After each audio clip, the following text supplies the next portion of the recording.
এবার বলুন তো, মক্কি জীবনের সর্বশেষ সূরার নাম কি?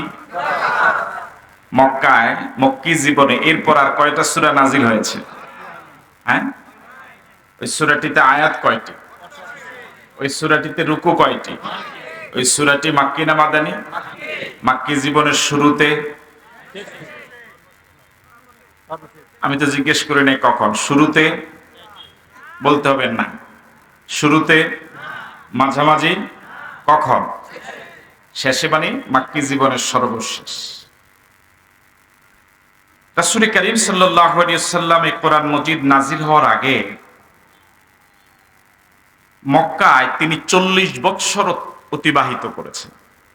তার শিশুকাল, কিশোরকাল, যৌবনকাল মক্কার আলো বাতাসে তিনি বড় হয়েছেন। এই কোরআন মজিদ নাজিল হওয়ার আগে গোটা আরবে আমাদের প্রিয় নবীর একজন শত্রু ছিল না। শত্রু তো ছিলই না, বরং গোটা আরব সমাজ প্রিয় নবীর প্রশংসা ছিল পঞ্চম। হাটে বাজারে, পথে প্রান্তরে, শহরে বন্দরে, অলিতে গলিতে সর্বত্রই রাসূলের প্রশংসায় তারা ছিল। কোরআন মজিদ নাজিল হওয়ার পরে চিত্র সম্পূর্ণ পাল্টে গেল। যে নবীকে তারা আল আমিন উপাধি দিয়েছিল, যারা আবু জেহেলকে নেতা মানা সত্ত্বেও আবু জেহেলের কাছে দিনার, দেরহাম, স্বর্ণ, রূপ্য আমানত রাখত না, মুহাম্মদুর রাসূলুল্লাহ সাল্লাল্লাহু আলাইহি ওয়াসাল্লামের কে নেতা মানত না, কিন্তু তাকে আমানতদার মানত। এখন অবশ্য এরকম কর্মী পৃথিবীতে নাই। আপনারা কি আমার সাথে আছেন? এরকম আবু জেহেল মার্কা নেতা এখন আর পৃথিবীতে নাই। আছে? গোটা পৃথিবীতে এরকম অসংখ্য নেতা রয়েছে যাদের লাখ লাখ কর্মী।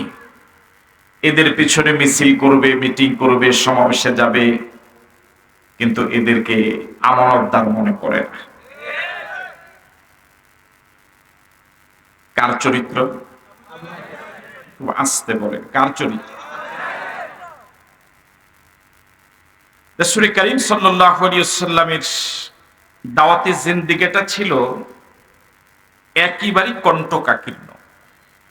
প্রতি পদে পদে বাধা, শারীরিক নির্যাতন, মানসিক নির্যাতন, অবরোধের কবলে ফেলানো, 3 বৎসর জেলের জীবন, সব দিক মিলিয়ে প্রিয় নবী মুহাম্মদুর রাসূলুল্লাহ সাল্লাল্লাহু আলাইহি ওয়াসাল্লামের মক্কার 13টি বৎসর কোরআন নাজিল হওয়ার পরে দুর্বিষহ জীবন ছিল। একটা সময় মক্কার কাফের এবং মুশরিকেরা দারুন নাদওয়ার গোপন বৈঠকে তাদের তৎকালীন চলমান সংসদে সিদ্ধান্ত নিয়েছিল, এভাবে বাধা দিয়ে, বিরোধিতা করে, সাহাবায়ে কেরামকে বিভিন্নভাবে নির্যাতন করে, দেশান্তরিত করে ওদেরকে তো দমন করা যাচ্ছে না, গোড়াটাই কেটে দিতে হবে। গোড়া বুঝেন? এটা তো এই অঞ্চলে বুঝার কথা। হ্যাঁ, আপনি কি ইলিয়াস?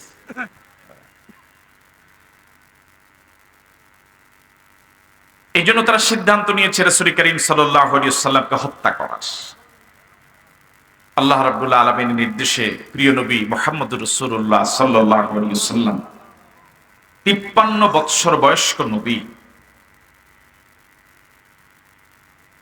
প্রায় 450 কিলোমিটার পথ পাড়ি দিয়ে, কণ্টকাকীর্ণ পথ, অত্যন্ত কষ্টকর পথ পাড়ি দিয়ে একমাত্র সঙ্গী হযরত আবু বকর সিদ্দিক রাদিয়াল্লাহু তাআলা আনহুকে সাথে নিয়ে রাতের গভীর অন্ধকারে 13 দিন অতিবাহিত করে মদিনায় হিজরত করেছে।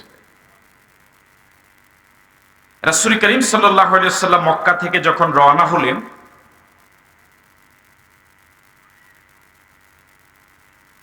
যত দূর থেকে আল্লাহর কাবা দেখা যায় তত দূর থেকে বারবার কাবার দিকে ফিরে তাকাচ্ছিলেন।